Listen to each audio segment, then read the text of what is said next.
Comment attirer ton audience idéale et te faire remarquer sans pub payante? Je vais te raconter de ça dans cette vidéo. Et les amis, je suis trop contente de vous retrouver sur cette nouvelle vidéo. Donc comment attirer l'attention et être beaucoup plus visible sans dépenser un seul centime. Ici, ça veut pas dire que je dis la pub payante est une mauvaise stratégie. Bien au contraire, j'ai vu beaucoup d'entrepreneurs qui ont eu des super résultats. Maintenant, c'est une stratégie vraiment à part entière qu'il faut préparer si tu souhaites en faire une. Premier point, qui est celui que je répète régulièrement, mais qui me semble essentiel aujourd'hui, c'est vraiment de connaître ton audience sur le bout des doigts. Aujourd'hui, si tu ne sais pas à qui tu t'adresses, tu ne peux pas, en fait, attirer les bonnes personnes. Et tu as peut-être une idée, évidemment, parce que généralement, on aide aussi des personnes parce qu'on a peut-être vécu ça avant, ou peut-être parce qu'on a l'habitude. Donc c'est hyper intéressant de te demander c'est quoi les rêves, c'est quoi les situations, les peurs, etc. que ta cliente, ton client idéal ressent, mais d'aller à la rencontre de ton audience, de tes clients idéaux et de leur poser des questions, même 5 personnes, je peux te dire que tout ce que tu vas en tirer sera une pépite. Ce sera vraiment une mine d'informations. Parce que le but ici, c'est pas de connaître les vrais problèmes de ton audience, de ta cible, c'est de connaître ce que elle pense avoir. Parce que quand tu vas lui parler, ça va pas tout de suite lui parler à elle ce que tu vas raconter parce que toi tu sais qu'elle souffre de ça, elle pense ça, elle fait ça, elle a peur de ça, etc. Mais elle en a peut-être pas encore conscience. Donc c'est pour ça que parler aux personnes directement, tu vas pouvoir réutiliser leurs mots. Et ça, c'est hyper important. Deuxième point, c'est de mettre en avant ta personnalité. Le meilleur atout que tu as, c'est toi. Et t'inquiète pas, je vais te donner quelques exercices pratiques à faire qui vont t'aider à mettre en avant ta personnalité de la bonne manière. Premier exercice que je te conseille de faire, c'est le journal des victoires. Ça va vraiment t'aider à prendre confiance, à te sentir plus légitime aussi et de te rendre compte en fait que tu fais des progrès, que tu as des victoires. Moi, ce que je faisais, et c'est ce que je te recommande de faire, c'est tous les soirs, à la fin de ta journée, tu te notes 3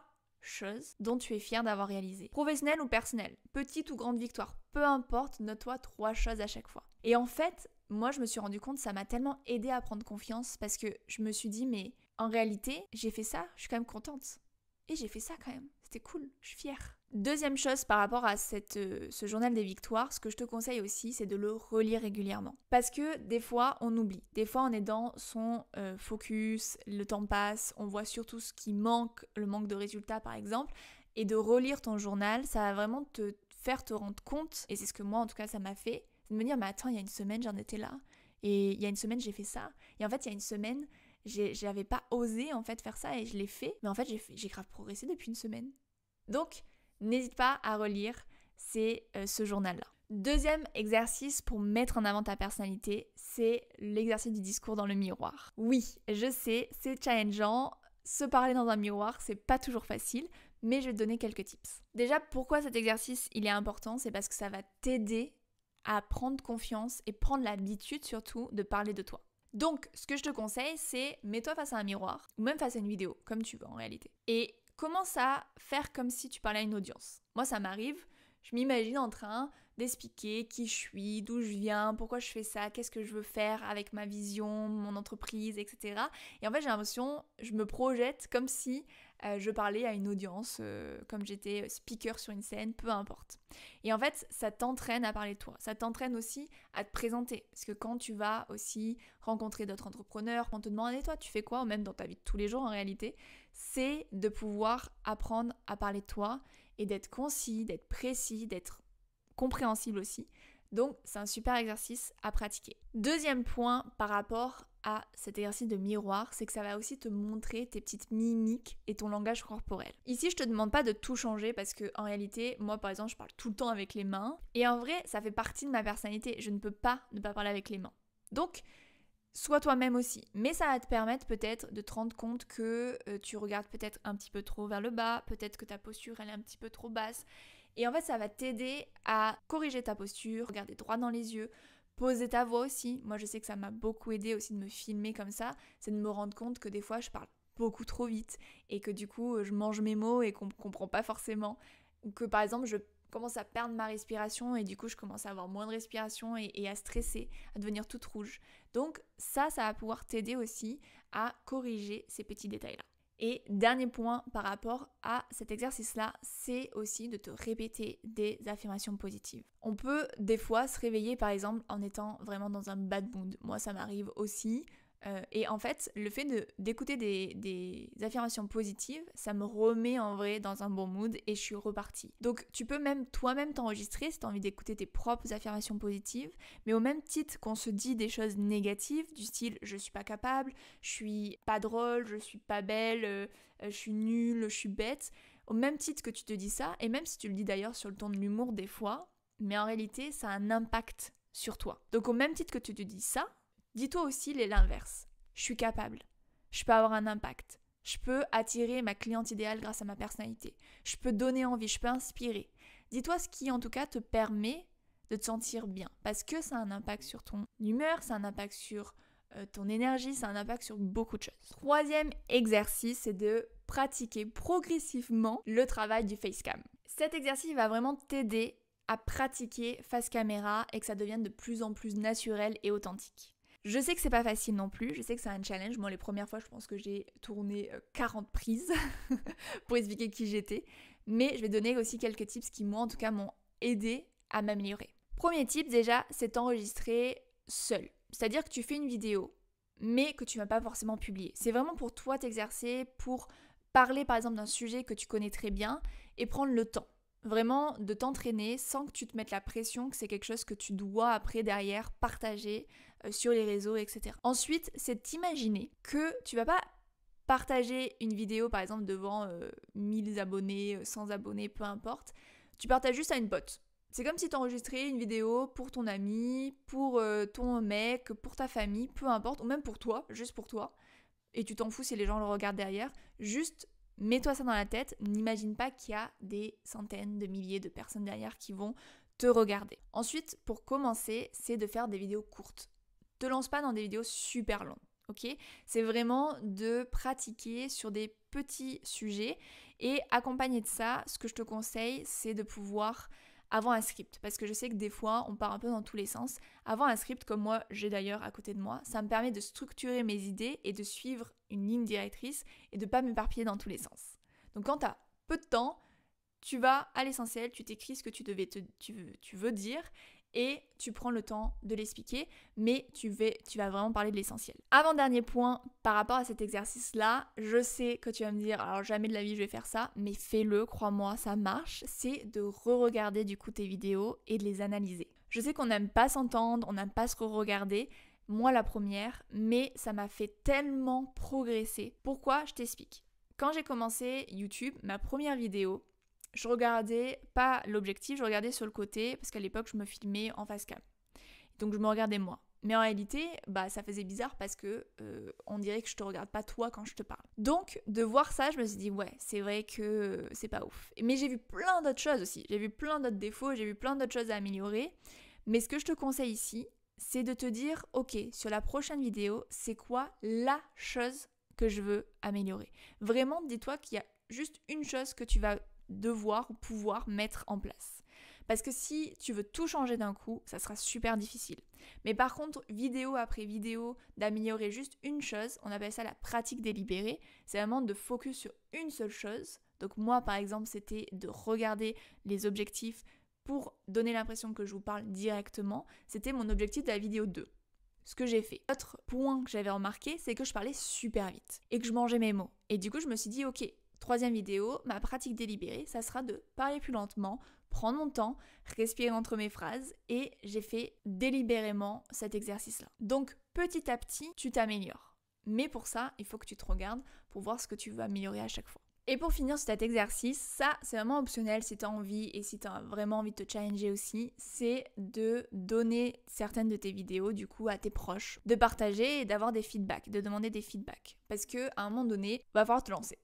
Surtout que, pour moi, c'est un parti pris, mais quand ta personnalité est liée à ton business, ou ton business en tout cas est lié à ta personne, c'est important de te voir, de parler, d'être présente. Parce que pour ma part, certaines personnes ont réservé des rendez-vous avec moi parce qu'ils m'ont entendu parler, parce qu'ils savaient à qui s'attendre quand ils allaient du coup avoir leur audit offert par exemple. Donc c'est important. Pour te lancer, fais-le avec des personnes avec qui tu as confiance et que tu sais qu'ils te feront des retours constructifs et bienveillants. Je suis hyper sérieuse quand je vous parle, non?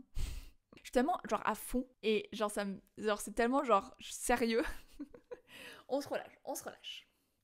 Troisième point, c'est de venir créer du contenu stratégique. Qu'est-ce que j'entends par contenu stratégique? C'est d'avoir des contenus qui donnent envie aussi à ton audience de connecter avec toi, d'échanger, d'engager en fait les relations, la connexion avec ton audience. Pour gagner en impact, selon moi en tout cas, c'est de venir varier les contenus. Ce que je fais avec mes clientes, c'est souvent de creuser aussi c'est quoi les contenus qui leur correspondent le plus. Parce que aujourd'hui, on a la chance d'avoir différents formats, le podcast, YouTube, Instagram, LinkedIn, les blogs, il y en a tellement, les newsletters, plein de choses qui font que si t'aimes parler mais pas être vu, le podcast, si t'aimes être vu et parler à la vidéo, YouTube, Instagram, les Reels, etc. Si tu aimes écrire, LinkedIn, le blog, la newsletter. Donc, c'est vraiment d'aller chercher aussi c'est quoi les formats qui te correspondent et bien sûr où est-ce qu'est ta cliente idéale. Le premier format que je trouve intéressant si tu veux être plus visible, c'est d'utiliser les Reels. Pour moi, les Reels, c'est mon moyen d'être beaucoup plus visible et d'attirer en fait des clients, des followers sur ma page. Ensuite, j'utilise les carousels pour plus proposer des contenus qui sont plus éducatifs, pour aller un peu plus en profondeur, pouvoir partager beaucoup plus de choses. Donc ça, c'est vraiment un format que j'utilise pour ce qui est éducatif et un peu plus profond, on va dire. Un autre format que je kiffe aussi utiliser, c'est les stories. Les stories, vraiment, déjà j'essaie d'en avoir, alors je mets pas une pression de ouf, mais d'en avoir 5 par jour pour pouvoir partager un peu plus les coulisses de mon business, un peu plus connecter avec mon audience de manière un peu plus authentique, partager ce que je fais et surtout c'est aussi, les stories, un super bon moyen de parler de tes offres. Partager ce que tu fais, partager ce que tu peux proposer comme transformation et comment tu peux le proposer, c'est vraiment les stories là où je vais parler le plus de ce que je propose en termes d'offres. Et tu peux le faire de manière subtile, tu peux très bien expliquer pourquoi tu as décidé de lancer ce programme-là. Et tu peux partager aussi, par exemple, un feedback d'une cliente et expliquer ce que tu as mis en place. Tu peux aussi montrer les coulisses du coup de ta journée. Bref, c'est montrer vraiment aussi ton univers à travers les stories. Vraiment, amuse-toi avec ça. Les vidéos YouTube. Là, YouTube, bon, c'est mon média, bref, on va pas se mentir. Mais c'est vraiment un bon média pour montrer ton expertise parce que forcément on peut mettre en avant plus d'informations avec des vidéos entre 5 à 15-20 minutes. Je trouve que en termes de coaching et de consulting, d'accompagnement, YouTube c'est un super bon format. Surtout que aujourd'hui, par exemple, les vidéos que j'ai faites il y a 2 ans, elles fonctionnent toujours, il y a encore des gens qui les regardent. Donc c'est du travail qui est quand même hyper rentabilisé quoi. Dernier format que je voulais vous parler, moi je l'utilise pas forcément mais je sais que c'est un bon format, c'est les newsletters. Parce que les newsletters, il y a quand même ce petit truc où tu crées un petit lien un peu plus intime avec une audience aussi qui est un peu plus engagée je pense avec ton offre, ton univers parce que déjà c'est un peu plus des lead shows qui vont les recevoir. Mais en tout cas c'est un format qui te permet aussi de proposer par exemple des conseils exclusifs que tu partages pas partout ou ça peut être aussi un événement que tu organises et du coup il y a un nombre de places limitées et du coup les personnes l'ont en exclusivité. Donc il y a un petit côté privilégié quand tu fais partie du club de la newsletter de la personne. Donc ça peut être intéressant et surtout si tu aimes bien écrire, c'est aussi un bon moyen d'exprimer ce que tu as à partager.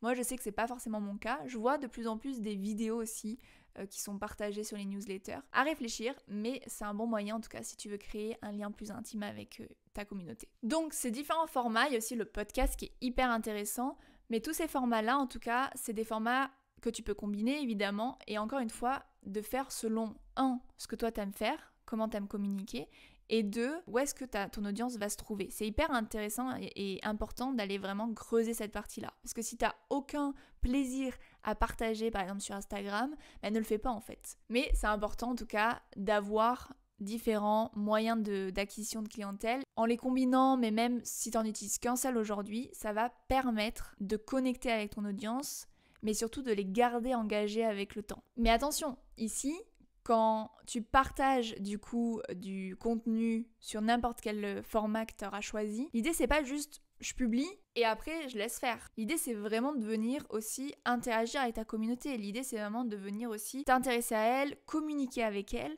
suite à des likes, à des commentaires, etc., à une réaction en stories. Le but c'est vraiment aussi d'utiliser ces formats, pas que pour publier, c'est bon. j'ai réussi, j'ai publié mon post à l'heure, etc. ou mes 5 posts dans la semaine, je suis trop contente. Non, l'idée c'est vraiment derrière que ça va créer un lien en fait avec ta communauté et que tu vas pouvoir engager des conversations pour ensuite créer un lien encore plus fort parce que c'est comme ça que tu vas aussi garder les personnes dans ton univers. Et le dernier point du coup que je voulais vous partager, c'est d'utiliser la puissance de la communauté et des collaborations. Déjà pour commencer sur les communautés. Communauté, qu'est-ce que j'entends par là? Donc c'est comme je vous disais juste avant, c'est va à la rencontre de ta communauté. Je vous donne l'exemple de Jess qui est diététicienne avec qui j'ai tourné du coup le podcast Woman Circle il y a pas très longtemps. Elle me donnait l'exemple d'une story qu'elle a mise à propos de est-ce que tu bois suffisamment ou pas d'eau. Une personne elle lui a répondu que non. Et en fait, directement, elle est allée lui poser l'action, comment je peux t'aider déjà là, maintenant, à boire un peu plus d'eau. Donc elles ont papoté, elle s'est intéressée à elle, lui a posé des questions, et elle lui donnait des conseils pour aujourd'hui boire un peu plus. Juste cette prise de contact, ça lui permet, 1, de montrer son expertise, mais 2, donner cette bonne impression à cette personne-là que Jess, elle s'intéresse vraiment, en fait, à son audience. Et du coup, ça va forcément lui donner envie de rester plus longtemps. N'hésitez pas à aller créer des discussions avec votre audience. Et même si vous lui avez déjà parlé, mais imaginons ça fait peut-être plusieurs jours, plusieurs mois, vous ne lui avez pas parlé, mais qu'elle répond à un commentaire, à une story, etc., c'est l'occasion de relancer la conversation. Un autre point aussi sur la communauté, c'est que plus tu seras présente là où ton audience est, plus tu auras de chances d'être visible. Et moi, c'est ce que j'aide mes clientes à faire, c'est de brainstormer sur d'autres endroits susceptibles où ta cliente peut être. Je vous donne un exemple. Demain, dans la région, il y a un salon du bien-être. Mon business, j'adore travailler avec les métiers du bien-être. Massage, thérapeute, etc., etc. Je sais que je vais y aller pour moi, parce que ça m'intéresse, parce que j'aime bien cet univers, apprendre des nouvelles choses, des nouveaux métiers. Mais je sais que c'est aussi l'occasion d'aller sur un endroit où potentiellement je peux trouver des clientes. Je vais pas juste être sur Instagram, sur LinkedIn, etc. Non, je vais essayer de trouver d'autres manières, d'autres moyens de pouvoir rencontrer ma cliente idéale. Et exemple aussi hier, je suis allée sur un apéro d'entrepreneurs, d'entrepreneuses pour réseauter. En même temps de créer des super moments et tisser des liens amicaux et professionnels, pareil, ça peut être potentiellement des endroits où je vais trouver ma cliente idéale. Ça peut être aussi, samedi dernier, je suis allée à un événement d'une copine à moi qui a organisé une session de sport. Moi, j'adore le sport. J'ai rencontré 2 entrepreneuses. Donc, vraiment, essaye d'aller imaginer d'autres possibilités en parallèle, Instagram, YouTube, etc. C'est des très bons moyens, mais d'essayer de élargir les possibilités. Et c'est pour ça que moi, j'aide mes clientes sur ça pour brainstormer ensemble. En plus, j'adore. Et sur la partie collaboration, ça aussi, j'adore cette partie. Je trouve que c'est hyper intéressant de t'associer intelligemment, par contre, à d'autres personnes. C'est-à-dire que aujourd'hui, d'avoir un croisement entre une communauté et une autre, ça amplifie du coup ta visibilité. Tu peux le faire de plein de manières différentes. Tu peux inviter quelqu'un sur ton podcast, tu peux créer un événement ensemble, une masterclass où vous combinez vos expertises, peu importe. Par exemple, moi, sur Woman Circle, mon but effectivement c'est de mettre en avant des parcours de femmes entrepreneuses. Et derrière, comme c'est filmé, je vais utiliser en fait des cuts de notre vidéo pour utiliser sur mes réseaux sociaux et elle, je sais qu'elle va partager aussi sur ses réseaux. Donc, je vais aussi toucher sa communauté indirectement. Encore une fois, c'est de le faire intelligemment parce que le but c'est que tu sois aussi en relation avec des personnes avec qui vos communautés sont plus ou moins en tout cas proches, qui peuvent avoir les mêmes intérêts, mais c'est hyper intéressant d'aller chercher ce type de collaboration pour augmenter ta visibilité. Voilà, c'est tout ce que j'avais à vous dire. On va quand même faire un petit point pour résumer tout ce que je vous ai raconté. Premier point, connaître ton audience. Deuxième point, mettre ta personnalité au cœur de ton contenu. Troisième point, créer du contenu engageant. Et quatrième point, exploiter la puissance de la communauté. La vidéo t'a plu et que tu vas aller plus loin pour apprendre à attirer ton client idéal grâce à ta présence en ligne et ta personnalité unique. Je t'invite à réserver ton appel découverte avec moi que tu trouveras en description. Tous les détails sont en description. Et merci d'avoir regardé cette vidéo. Si tu as aimé, n'oublie pas de liker, de partager si tu penses que ça peut aider une autre personne et surtout t'abonner pour ne pas louper les prochaines vidéos tous les dimanches matins à 11h. Je vous dis à très vite et à la semaine prochaine. Bisous!